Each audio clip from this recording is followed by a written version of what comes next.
له ولا مشير له ونشهد أن سيدنا وسندنا وحبيبنا ومولانا محمدا عبده ورسوله الذي أرسله بالحق بشيرا ونذيرا وداعيا إلى الله بإذنه وسراجا وقمرا منيرا أما بعد فقد قال الله تعالى في كلامه المجيد وفي فرقانه الحميد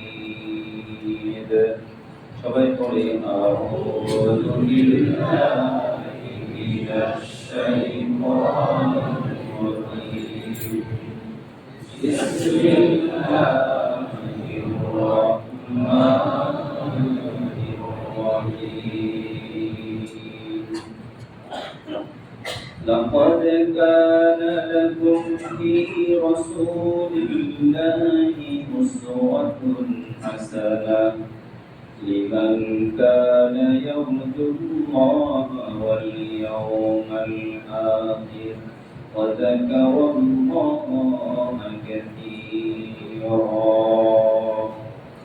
وقال رسول الله صلى الله عليه وسلم لا يؤمن أحدكم حتى أكون أحب إليه من والده وولده والناس أجمعين أو كما قال عليه الصلاة والسلام وقال تعالى في شان حبيبه آمرا ومخبرا إن الله وملائكته يصلون على النبي يا أيها الذين آمنوا صلوا عليه وسلموا تسليما اللهم صل على محمد وعلى آل محمد كما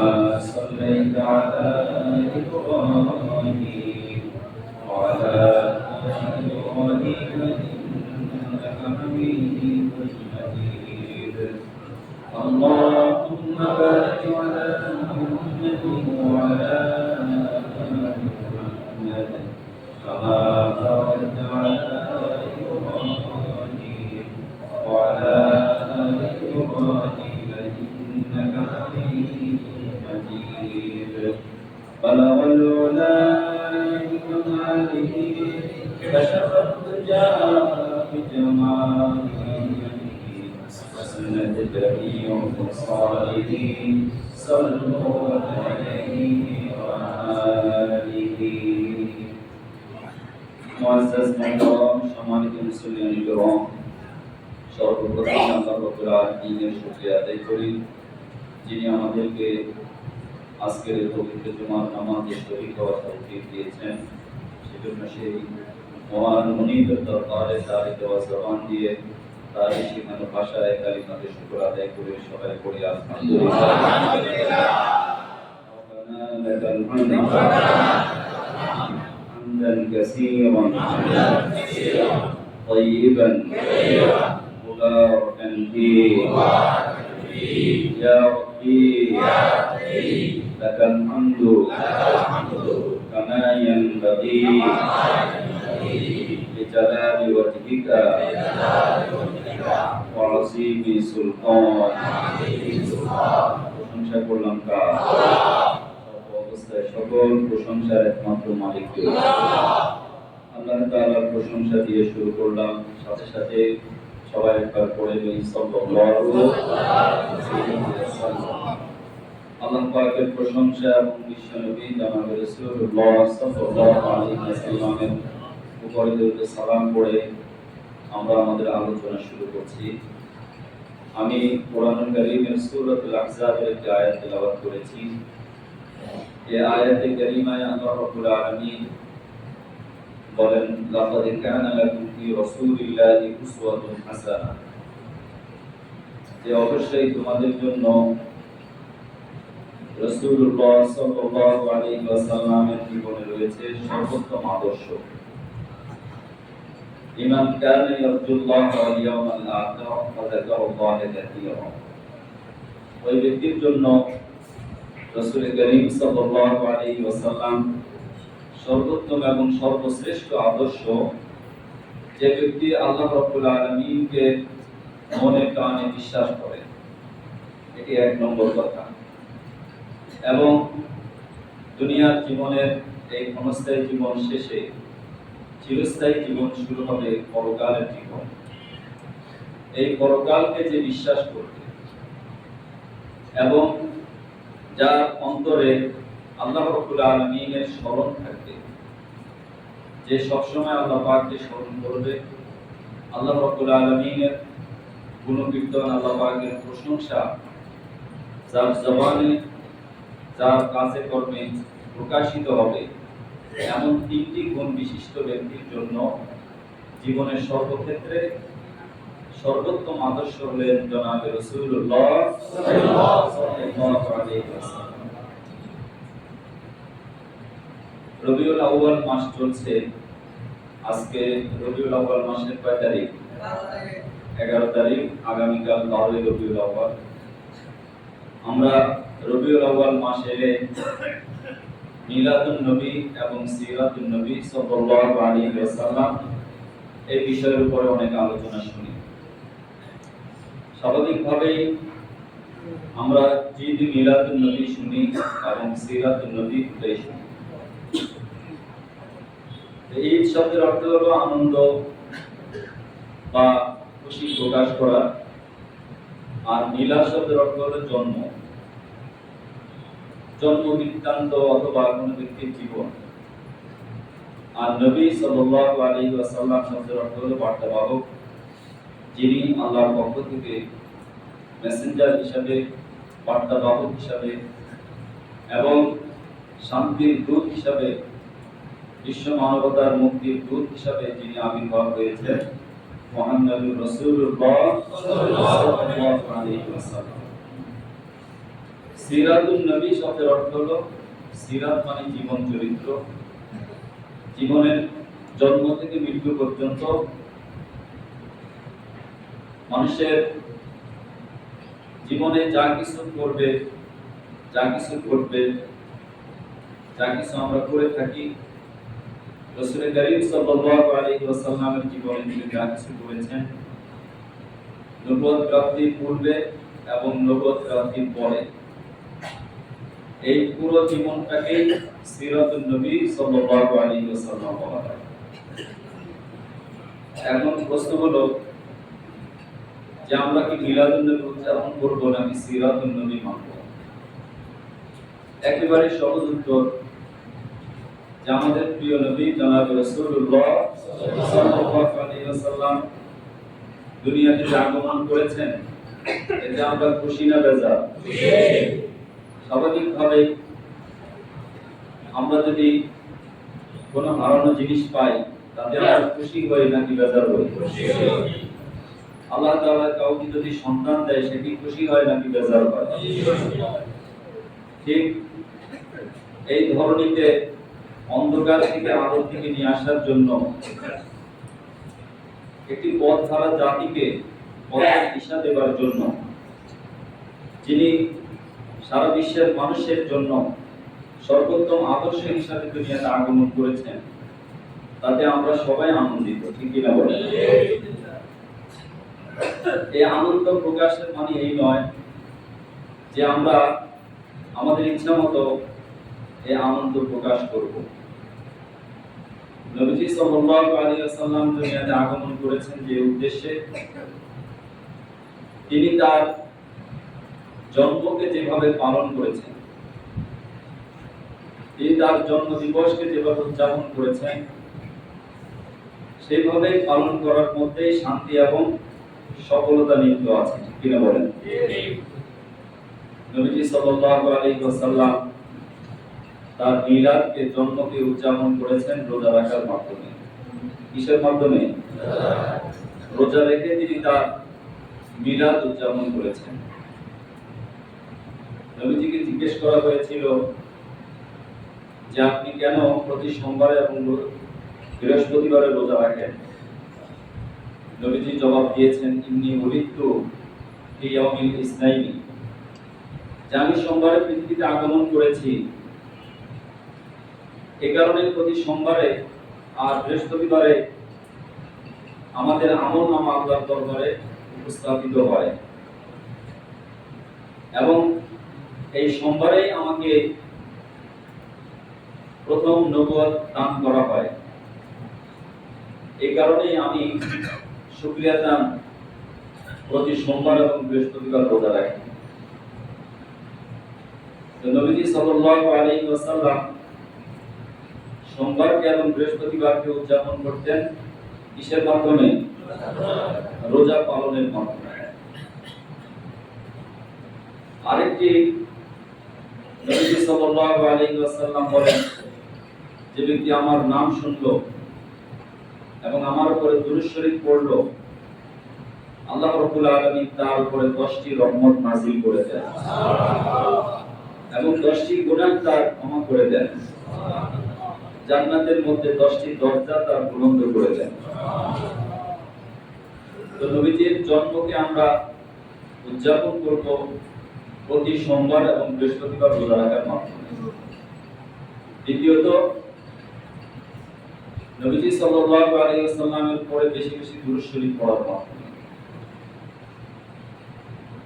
এই সোমবারকে এবং বৃহস্পতিবারকে আল্লাহ রাসূল এত বেশি গুরুত্ব দিতেন কেন? নবীজি সাল্লাল্লাহু আলাইহি ওয়াসাল্লাম বলেন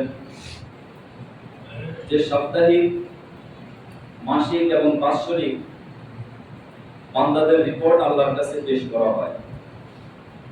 সাপ্তাহিক রিপোর্ট প্রতি সোমবার এবং বৃহস্পতিবারে পেশ করা হয় এবং এটি দিনের শেষ অংশে।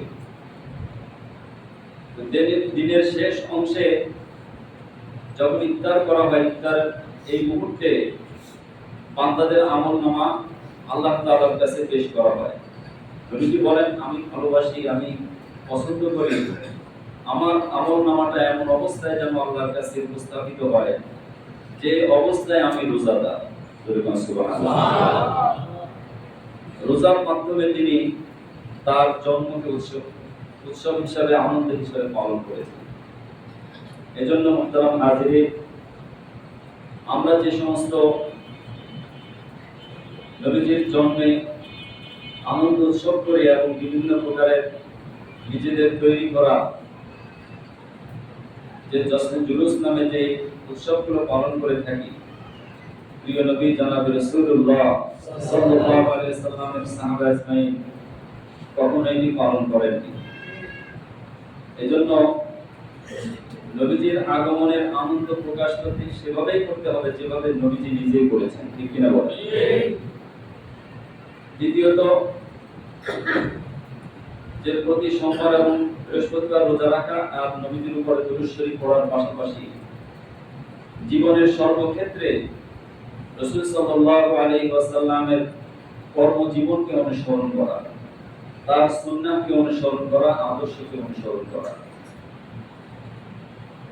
এজন্য হযরতে ওমর রাদিয়াল্লাহু তাআলা আনহু তিনি রাসূলুল্লাহ সাল্লাল্লাহু আলাইহি ওয়াসাল্লামকে বলেছিলেন, ইয়া রাসূলুল্লাহ সাল্লাল্লাহু আলাইহি ওয়াসাল্লাম, আমি তো নবীজিকে ভালোবাসি, কিন্তু আমার জীবনকে তার আগে বেশি ভালোবাসি।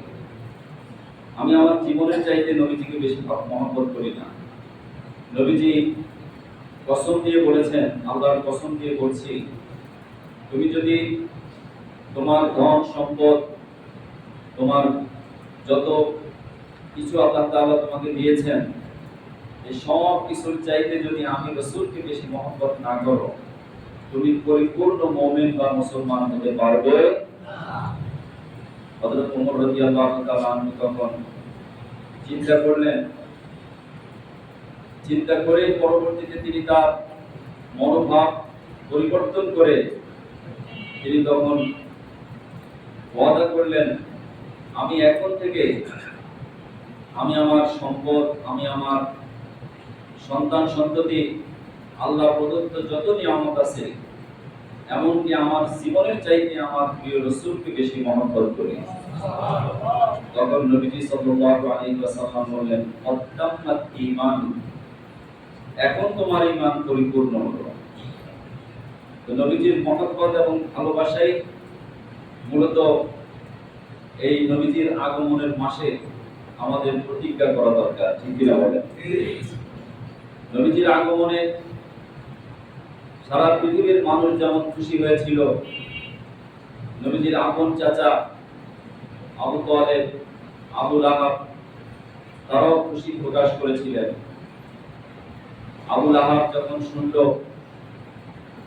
তার ভাইয়ের ঘরে ভাতিজা দুনিয়াতে আগমন করেছে, যেই দাসী তার ভাইয়ের সুসংবাদ নিয়ে তার কাছে এসেছে, তিনি শাহাদাত আঙ্গুল দিয়ে আনন্দ প্রকাশ করে সেই দাসীকে মুক্ত করে বললেন যে এত চমৎকার সুসংবাদ তুমি আমাকে দিয়েছো, এখন থেকে আমি তোমাকে মুক্ত করে দিলাম। সেই আবু লাহাবের খুশি প্রকাশ করার মাধ্যমে আল্লাহ তাআলা কিন্তু তার ঈমান নসিব করেছেন। সারা জীবন নবীজির শত্রুতামি করেছে, নবীজির সাথে দুশমনি করেছে। কোরআনুল কারীমে তার শানে সূরা নাযিল হয়েছে, তাব্বাত ইয়াদা আবি লাহাবিন ওয়া তাব মা আগনা আনহু মালুহু ওয়া মা কাসাব। যে তার সম্পদ এবং তার উপার্জিত যা কিছু আছে, কোনো কিছুই তার কোনো উপকারে আসেনি। তার কারণ একটাই, আনন্দ প্রকাশ করার মাধ্যমে মুক্তি নিহিত নয়, বরঞ্চ জীবনের সর্বক্ষেত্রে রাসূলুল্লাহ সাল্লাল্লাহু আলাইহি ওয়াসাল্লামকে পরিপূর্ণ অনুসরণের মাধ্যমেই মুক্তি এবং শান্তি নিহিত রয়েছে, ঠিক কিনা বলেন? এজন্য মুহতারাম হাজিরিন, নবীজি সাল্লাল্লাহু আলাইহি ওয়াসাল্লাম বলেন, লা ইউমিনু আহাদুকুম হাত্তা আকুনা আহাব্বা ইলাইহি মিন ওয়ালিদিহি ওয়া ওয়ালাদিহি ওয়ান নাসি আজমাইন। যে কখনো তোমরা পরিপূর্ণ মুমিন হতে পারবে না যতক্ষণ না আমি রাসূল, তোমার সন্তান সন্ততি, তোমার মাতা-পিতা, তোমাকে আল্লাহ যা কিছু দিয়েছেন, যেটা তোমার প্রিয় জিনিস, দুনিয়াতে যে জিনিসটাকে, যে বস্তুকে তুমি সবচেয়ে বেশি মহব্বত করো, তোমার মহব্বত এবং ভালোবাসার বস্তুর চাইতে আমি রাসূল যতক্ষণ না পরিপূর্ণ তোমার ভালোবাসার মানুষ না হব, তোমার ভালোবাসার বস্তু না হব, ততক্ষণ পর্যন্ত পরিপূর্ণ মুমিন হতে পারবে না। এজন্য মুহতারাম হাজিরিন, রাসূলুল্লাহ সাল্লাল্লাহু আলাইহি ওয়াসাল্লামকে আল্লাহ রাব্বুল আলামিন দুনিয়াতে পাঠিয়েছেন এবং তার যে বৈশিষ্ট্য রয়েছে, সেই বৈশিষ্ট্যগুলোকে আমাদের প্রত্যেকের অধ্যয়ন করা। আল্লাহ তাআলা হযরত আদম আলাইহিস সালাম থেকে শুরু করে হযরত ঈসা আলাইহিস সালাম পর্যন্ত এই পৃথিবীর নিয়ামতকে পরিপূর্ণ ঘোষণা দেননি। পৃথিবীতে আল্লাহ যা কিছু দিয়েছেন মানব জাতির জন্য, অন্যান্য মাখলুকের জন্য, সব কিছুর পরিপূর্ণতা দান করেছেন আমাদের প্রিয় নবী জনাব রাসূলুল্লাহ সাল্লাল্লাহু আলাইহি সাল্লামকে দুনিয়াতে পাঠানোর মাধ্যমে। এজন্য সূরা মায়েদায় আল্লাহ রাব্বুল আলামিন বলেন, আল ইয়াউমা আকমালতু লাকুম দীনাকুম ওয়া আতমামতু আলাইকুম নি'মাতি ওয়া রাদিতু লাকুমুল ইসলাম দীনা। যে আজকে আমি আমার এই দ্বীনকে, ইসলামকে, এই জীবন ব্যবস্থাকে পরিপূর্ণরূপে ঘোষণা করে দিলাম, এবং আমি আমার পক্ষ থেকে আল্লাহ তাআলা বলেন সর্বপ্রকার নিয়ামতকে দিয়ে মানব জাতিকে পরিপূর্ণ করে দিলাম, সুবহানাল্লাহ। এবং ইসলামকে জীবন বিধান হিসাবে আমি সন্তুষ্ট হয়ে গেলাম যে এটাকে অনুসরণ করবে, অনুকরণ করবে এবং রাসূলুল্লাহ সাল্লাল্লাহু আলাইহি সাল্লামকে মহব্বত করে তার আদর্শকে অনুসরণ করবে, সে পরিপূর্ণ ঈমানের উপরেই থাকবে, সুবহানাল্লাহ। এজন্য মুহতারাম হাজিরিন, রাসূলুল্লাহ সাল্লাল্লাহু আলাইহি সাল্লাম 570 খ্রিস্টাব্দের 12 রবিউল আউয়াল সোমবার সুবহ সাদিকের সময় দুনিয়াতে আগমন করেছেন। এই দুনিয়াতে আগমন করার যে তারিখ, এটা নিয়ে অনেক মতভেদ রয়েছে। সোমবার নিয়ে কারো কোনো মতভেদ নেই, তারিখ নিয়ে মতভেদ আছে। কেউ 9 তারিখ, কেউ 12 তারিখ, কেউ 10 তারিখ, আগমন নিয়ে অনেক মতভেদ রয়েছে। কিন্তু মৃত্যু নিয়ে 12 তারিখ সোমবারে যে তিনি মৃত্যুবরণ করেছেন, এতে কারো কোনো মতভেদ নেই। অতএব জন্মটা যেমন আমাদের জন্য আনন্দের, রাসূল সাল্লাল্লাহু আলাইহি সাল্লামের দুনিয়া থেকে বিদায় নেওয়ার পূর্ব মুহূর্ত পর্যন্ত নবীজির মানবিকতা, নবীজির চারিত্রিক বৈশিষ্ট্য, নবীজির আচার আচরণ, নবীজির খাবার দাবার, তার ব্যবসা বাণিজ্য, তার সকল প্রকারের কর্মকাণ্ড, তার জীবনের সকল কিছু আমাদের জন্য আদর্শ, ঠিক কিনা বলেন? এটাকে যদি আমরা অনুসরণ করতে পারি, তাহলে আমরা বলতে পারবো যে আমরা রাসূলকে ভালোবাসি, নবীজিকে মহব্বত করি। নবীজির মহব্বত তার মনে প্রকাশিত হবে যে মাথা থেকে পা পর্যন্ত, জীবনের শুরু থেকে শেষ পর্যন্ত, ব্যক্তি জীবনে, পারিবারিক জীবনে, সামাজিক জীবনে, রাষ্ট্রীয় জীবনে, ব্যবসায়ী জীবনে, চাকরি জীবনে, জীবনের যতগুলো ক্ষেত্র রয়েছে, সকল ক্ষেত্রে যে নবীজিকে অনুসরণ করতে পারে, বোঝা যাবে ওই ব্যক্তি একমাত্র রাসূলকে ভালোবাসে।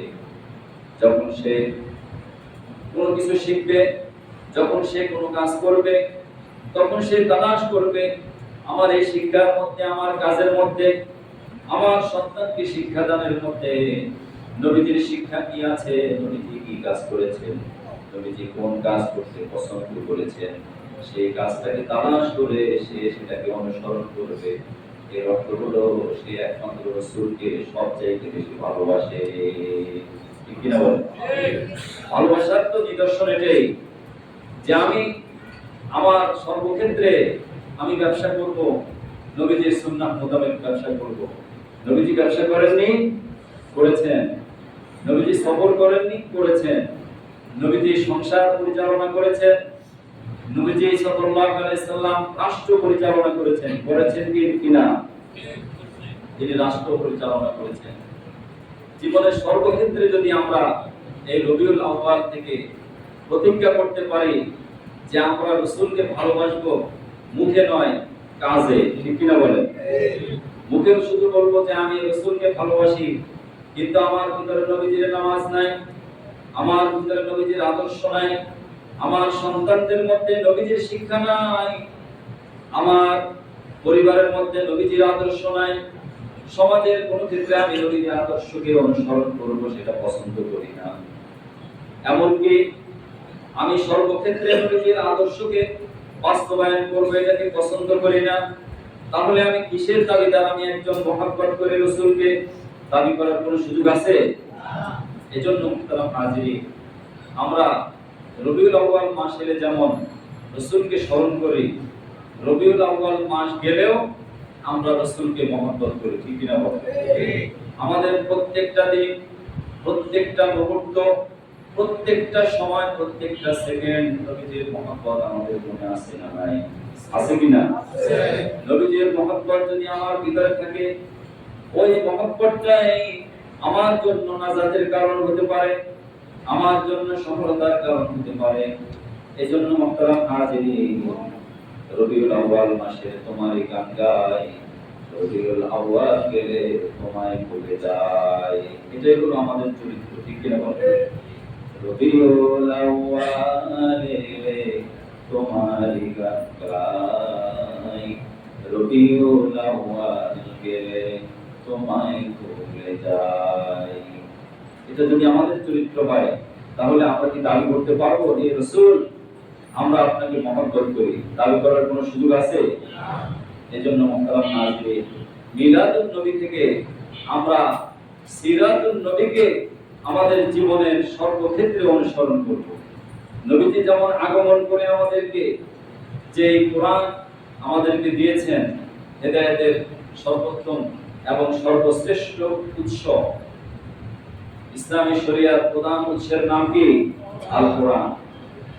হুয়াল্লাযী আরসালা রাসূলাহু বিল হুদা দিনিল হক লিইয়ুযহিরাহু আলাদ দীনি কুল্লিহি ওয়ালাউ কারিহাল মুশরিকুন। আল্লাহ রাব্বুল আলামিন বলেন, তিনি তো আল্লাহ যিনি তার রাসূলকে দুনিয়াতে পাঠিয়েছেন হেদায়েত দিয়ে এবং দ্বীন হক দিয়ে, কোরআন দিয়ে এবং হেদায়েত দিয়ে, সঠিক পথ দিয়ে। এই সঠিক পথ পাওয়ার কারণে, সঠিক পথ দেওয়ার কারণে দুনিয়াতে যারা তাগুতি শক্তি, যারা আপনাকে মানে না, আল্লাহর বিধানকে যারা পছন্দ করে না, তাদের কলিজার মধ্যে যতই অপছন্দ হোক না কেন, আল্লাহ রাসূল দুনিয়াতে আগমন করেছেন। দুনিয়ার যত মত আছে, পথ আছে, যত আদর্শ আছে, সকল আদর্শের উপরে আল্লাহর দ্বীনকে দুনিয়ায় বিজয় করবেন। আল্লাহর দ্বীনকে সব আদর্শের উপরে বিজয়ী করার জন্য রাসূল সাল্লাল্লাহু আলাইহি ওয়াসাল্লাম দুনিয়াতে আগমন করেছেন। আমি কি কখনো ভাবি যে আমি রাসূলের এই দ্বীনকে বিজয় করব, এই দ্বীনকে দুনিয়াতে বিজয় করব, যে সর্বক্ষেত্রে আল্লাহ পাকের কোরআন দুনিয়াতে বিজয় হোক, এটাকে আমরা চাই? কারা কারা চাই? দেখি হাত দেখি। সবাই চাই? আল্লাহু আকবার। আল্লাহর দ্বীন যদি দুনিয়াতে বিজয় হয়, বিজয়ের মাধ্যমে দুনিয়াতে সফলতা আসবে। আর নবীজি দুনিয়াতে আগমন করেছেন, হযরত ইব্রাহিম আলাইহিস সালাম দোয়া করেছেন, তিনি নিজেই বলেন, আমি হলাম ইব্রাহিম আলাইহিস সালামের দোয়া। তিনি দোয়া করেছেন, রব্বানা ওয়াজআলনা মুসলিমাইন লাকা ওয়া মিন যুররিয়াতিনা উম্মাতান মুসলিমাতান লাক। হযরত ইব্রাহিম আলাইহিস সালামের দোয়ার উত্তর হযরত ঈসা আলাইহিস সালাম মানব জাতিকে সুসংবাদ দিয়েছেন, অমুবাশশিরাম বিরাসূলি ইয়াতি মিন বা'দ ইসমুহু আহমদ, যে আমি আমার পরে এমন একজন রাসূল আগমনের সুসংবাদ দিলাম যার নাম হবে আহমদ, যিনি অধিক প্রশংসিত। কার কাছে? কার কাছে? আল্লাহর কাছে অধিক প্রশংসিত। এবং তিনি দুনিয়াতে আগমন করে সকল দ্বীনের উপরে আল্লাহর দ্বীনকে বিজয় লাভ করে দিবে। এজন্য নবীজি বলেন, আনা আশার আনাল মাহশার আনাল মুহয়ি, আমি হলাম কিয়ামতের দিন হাশরের ময়দানে সর্বপ্রথম আল্লাহর পক্ষ থেকে পারমিশন প্রাপ্ত সুপারিশকারী। জোরে সুবহানাল্লাহ। আল্লাহ রাসূল সাল্লাল্লাহু আলাইহি সাল্লামকে সবার আগে সুপারিশ করার পারমিশন দিবেন কে? আল্লাহ। তার সুপারিশ ছাড়া আমাদের কারো কোনো মুক্তি মিলবে না।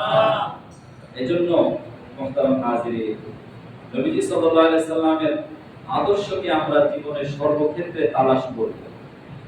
রবিউল আউয়াল মাসের প্রতিজ্ঞা এটা যে আমি যা কিছু করব তালাশ করব কার আদর্শ? আমি যখন নামাজ পড়ব, তাকবীরে তাহরিমা থেকে শুরু করে সালাম ফিরানো পর্যন্ত নবীজির রূপ কেমন ছিল, কিয়াম কেমন ছিল, সাজদাটা কেমন ছিল, নবীজির কোরআন তেলাওয়াতটা কেমন ছিল। এরপরে মসজিদ থেকে বের হব, আমার পরিবারের কাছে যাব, পরিবার, নবীজির পরিবার নীতি কেমন ছিল, স্ত্রীদের সাথে, সন্তানদের সাথে তার আচরণ কেমন ছিল, সন্তানদেরকে তিনি কি শিক্ষা দিয়েছেন। আজকে দেখুন সারা বাংলাদেশের সকল প্রাথমিক বিদ্যালয়ে গান এবং সঙ্গীতের শিক্ষক নিয়োগ দেওয়া হয়েছে। গান, বাদ্য এবং নাটক সঙ্গীতের শিক্ষক নিয়োগ দেওয়া হলো বাংলাদেশের শতকরা 90% মুসলমানের দেশে। একজন ইসলাম ধর্মের একজন ভালো আলেম, কোরআনের শিক্ষক কিন্তু এখনো নিয়োগ দেওয়ার কোনো ঘোষণা আছে। এটা আমাদের জন্য অত্যন্ত লজ্জার কথা, ঠিক কিনা বলেন? দুঃখের কথা যে আমরা জাতি হিসাবে আসলে আমরা কোনটাকে বেশি পছন্দ করি। আমার সন্তান কোরআন না শিখে গান চর্চা করবে, সঙ্গীত শিখবে, গান বাদ্য বাজাবে, আর ভবিষ্যতে তার চরিত্র নষ্ট হবে, এর জন্য দায়ী কি আমি থাকবো না? ঠিক কিনা বলেন? এজন্য মুহতারাম হাজিরিন, শুধু মাস্টার নয়, যারা নীতি নির্ধারক আছেন, আমরা আমাদের এই জুমার এই আলোচনা থেকে আমরা স্পষ্ট মেসেজ দিতে চাই, আমরা বলতে চাই যে আমাদের সন্তানদেরকে আমরা ওই নাটক গান বাদ্য এগুলো শেখানোর চাইতে প্রাথমিক লেভেল থেকে, রুট লেভেল থেকে, বেসিক লেভেল থেকে আমরা তাকে কোরআন শিক্ষা দিতে চাই, ঠিক কিনা বলেন? এজন্য প্রত্যেকটা সরকারি বেসরকারি প্রাথমিক বিদ্যালয়ে একজন আলেম শিক্ষক নিয়োগ দিতে হবে, যে তার প্রত্যহিক যখন শপথ করা হয় এই শপথের মধ্যে থাকতে হবে আমি কোরআনকে মহব্বত করি, কোরআন ধরে শপথ করি আমি আমার দেশকে ভালোবাসি, আল্লাহকে ভালোবাসি, রাসূলকে ভালোবাসি, দেশের সম্পদকে ভালোবাসি। ওই ব্যক্তি তখন একজন আদর্শ দেশ প্রেমিক, আল্লাহ প্রেমিক, রাসূল প্রেমিক হিসাবে দুনিয়াতে সে প্রতিষ্ঠিত হবে, ঠিক কিনা বলেন? এজন্য সে শয়তানের অনুসরণ করবে না, তাগুতের অনুসরণ করবে না। তখনই দেশ একটি আদর্শ দেশ হবে, কল্যাণমুখী দেশ হবে। এজন্য মুহতারাম হাজিরিন, নবীজির এই আগমনের মাসে আল্লাহ রাসূল যে কোরআন এনেছেন, এই কোরআন মানুষের জন্য মুক্তির পথ দেখায়। এজন্য আমাদের সেক্রেটারি মহোদয় একটু কথা বলবেন। তার আগে আমি আপনাদেরকে যে আজকের আলোচনা থেকে যে বিষয়টি স্পষ্টভাবে দিতে চাই সেটা হলো যে আল্লাহ রাসূল সাল্লাল্লাহু আলাইহি সাল্লামের আদর্শগুলোকে আমরা খুঁজে খুঁজে বের করে সেটাকে অনুসরণ করব জীবনের সর্বক্ষেত্রে। তাহলেই আমরা দাবি করতে পারি আমি আমার সন্তানের চাইতে, আমার সম্পদের চাইতে আল্লাহ রাসূলকে বেশি মহব্বত করি। আল্লাহ রাসূলের মহব্বত যেন আমার আপনার অন্তরে সবচাইতে বেশি স্থান পায়। আল্লাহ তাআলা আমাদের সবাইকে কবুল আর মঞ্জুর করুন। আমিন। ওয়া আখিরু দাওয়ানা আলহামদুলিল্লাহ।